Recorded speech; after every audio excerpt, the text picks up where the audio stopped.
La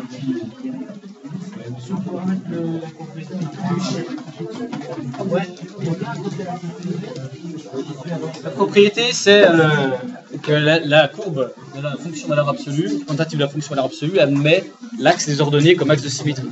C'est tout.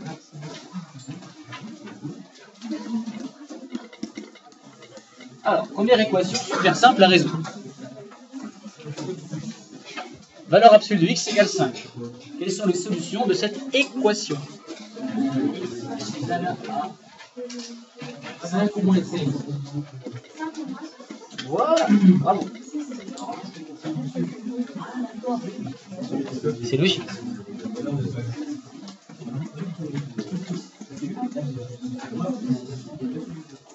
Il y a deux solutions. Moins 5 et 5. Si vous remplacez x par moins 5, la valeur absolue de moins 5, ça fait 5. C'est vérifié. Si vous remplacez x par 5, valeur absolue de 5, c'est 5. C'est vérifié, et donc il n'y en a pas d'autre. Valeur absolue de x moins 2 égale 4.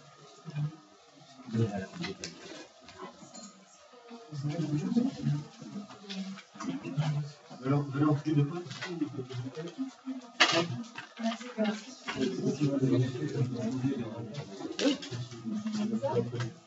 Soit c'est le même problème qu'au-dessus.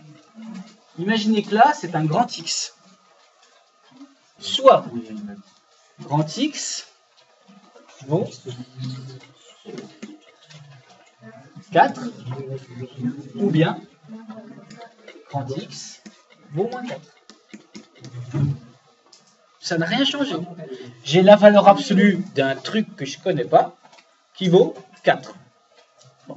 Eh bien, soit ce truc vaut 4, soit il vaut moins 4. Comme ça fait. On l'a fait pour valeur absolue x égale 5. Sauf que le truc en question, en réalité, c'est x moins 2. Donc soit x moins 2 égale 4, ou x moins 2 égale moins 4. C'est-à-dire x égale 6, ou x égale moins 2.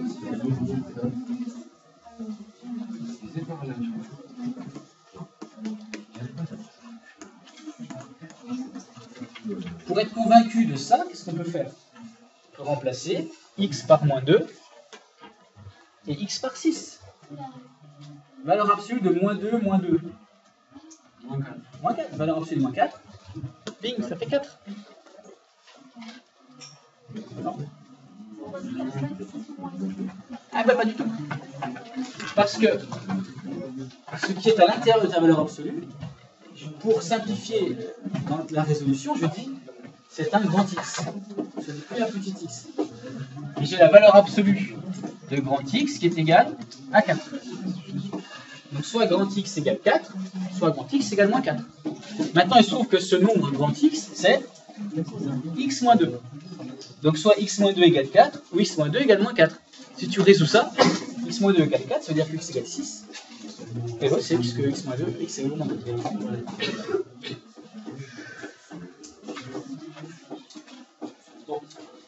C'est maintenant le plus difficile qu'on a à faire en termes de résolution d'équations en première. Ça, c'est le plus difficile, ça? Oui, alors après, bien sûr, je peux rajouter.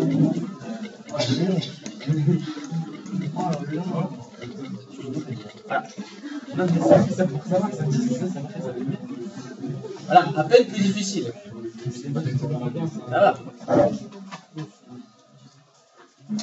C'est quoi? C'est la même chose que là. Soit 3x moins 5 est égal à 1, ou bien 3x moins 5 est égal à 1. Voilà, vous avez tout compris.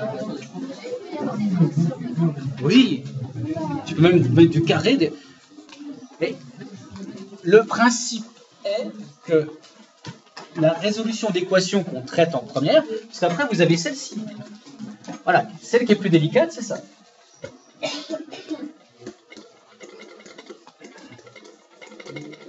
Là, ça commence à devenir un petit peu plus compliqué. Bon, c'est plus au programme, mais bon, on peut en parler quand même. Allez, c'est au programme il y a 2-3 ans, c'est pas si vieux. Mais non, mais c'est juste. Vous avez deux nombres en valeur absolue qui sont égaux. Comment sont ces nombres? C'est pas compliqué en fait. Soit ils sont égaux, soit ils sont inversés. Je ne dis pas inverse, soit ils sont opposés. Donc concrètement, soit x moins 5 est égal à x plus 3, soit x moins 5 est égal à moins x moins 3. À moins x. Non, moins x plus 3, moins x moins 3. Non, alors, là j'efface pour qu'on oublie, enfin, sauf pour celui-là. Là, il n'y a pas de... Donc, si je veux résoudre 3x moins 5, valeur absolue de 3x moins 5 égale 1, soit 3x moins 5 vaut 1, soit 3x moins 5 vaut moins 1. Par contre, hyper simple, si je mets un moins devant, ah bah ça forcément, très bien, Marie, il n'y a pas de solution. Quoi? Ah oui, pourquoi? Ah bah une valeur absolue peut pas être négative. C'est comme si tu cherchais à résoudre x carré égale moins 3. Pas de solution. Là, il n'y a pas de solution.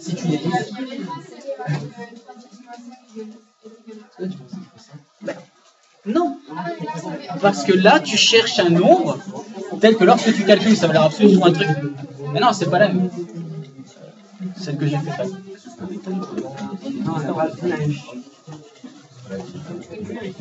Si je mets un moins, il n'y a pas de solution. Parce qu'une valeur absolue ne peut pas être négative. Donc ça, pas de solution directe. Quand c'était 1, c'était ce qu'on a dit, c'est soit 1, soit ce qui est à l'intérieur vaut 1, soit il vaut moins 1. On passe maintenant aux inéquations. Oui. Oui. Je sais, c'est un peu ma nature. Donc, soit, je ne vais plus mettre grand X, hein, vous avez compris. Donc, soit. Bon, bah alors, si vous avez compris, vous avez bien regardé ça.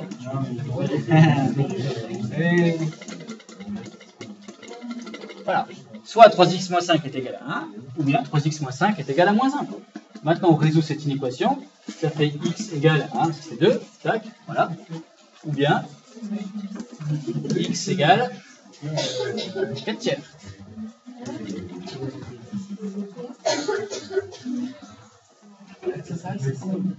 Vous résolvez. Je vous laisse faire, ça vous savez faire.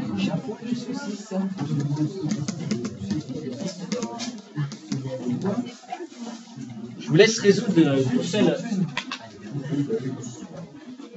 Vous avez deux solutions, c'est 2 et 4 tiers.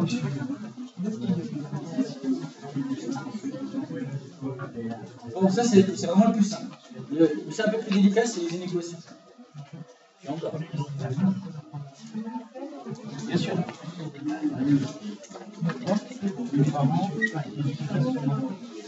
Alors,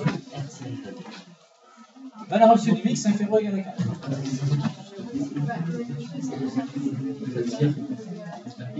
C'est-à-dire x inférieur, c'est-à-dire x égale à moins 4, x égale x inférieur à moins 4, x égale supérieur à 1. Ça marche pas. Ça marche pas pareil. Pour bien comprendre ce qui se passe, je vais construire le graphe de la fonction valeur absolue. Donc je dessine le V.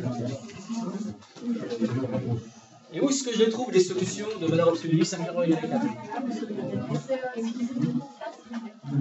Pas que. Eh oui, très bien. Graphiquement, pour l'instant je fais une recherche graphique pour que tout le monde comprenne bien. Valeur absolue de x, messieurs, s'il vous plaît. Valeur absolue de x, je les trouve sur les axes des ordonnées, parce que ce sont les images. Je veux que valeur absolue de x soit plus petite que 4. Donc je place 4 sur l'axe des ordonnées. Et je veux que les valeurs absolues soient ici. Là, quand je suis sur l'intervalle mauve, j'ai bien valeur absolue de x inférieure à 4. Puisque les valeurs absolues se lisent sur l'axe des ordonnées, puisque j'ai représenté ici la fonction valeur absolue.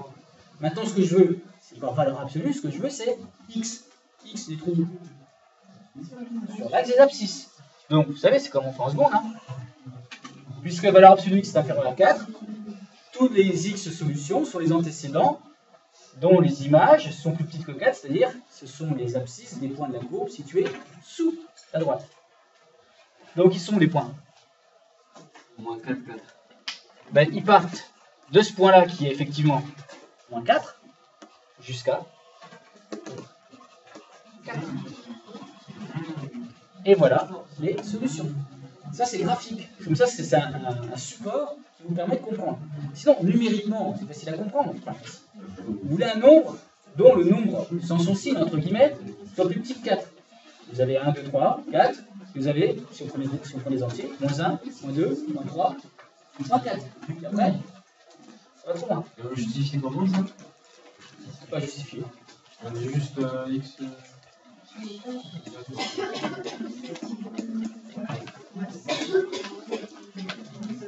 Par définition de la valeur absolue. Nécessairement, x est compris entre moins 4 et 4. Je fais maintenant la même chose. C'est-à-dire, je ne prends plus, je ne vais plus prendre valeur absolue de x, mais je vais prendre par exemple valeur absolue de x moins 2 inférieure à 4. C'est pareil. Sauf que le réflexe que vous devez avoir, c'est pas remplacer, c'est pas dire 4 moins 4, c'est dire je suis compris entre moins 4 et 4, effectivement. Mais qu'est-ce qui est compris entre moins 4 et 4? Non, c'est pas x. C'est x moins 2. C'est le nombre qui est à l'intérieur de la valeur absolue. Voilà, exactement. Donc ici,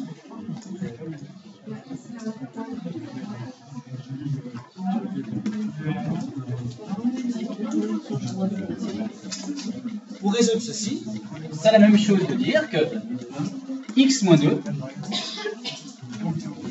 est encadré par moins 4 d'un côté et par 4 de l'autre. Donc, c'est exactement là, dans le vert, au lieu d'avoir x, vous avez ce qui est à l'intérieur de la valeur absolue.